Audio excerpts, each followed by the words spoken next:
Så gjorde jeg det igen. Altså, det skulle I jo ikke have set. Jeg tabte min mellemmad. Altså, fordi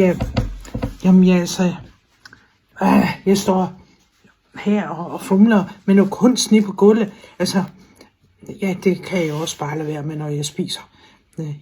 Ja, sådan er det jo. Jamen nu er her.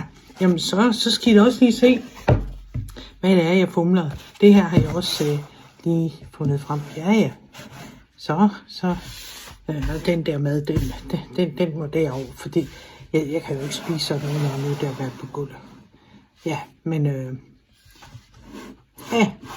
samme teknik.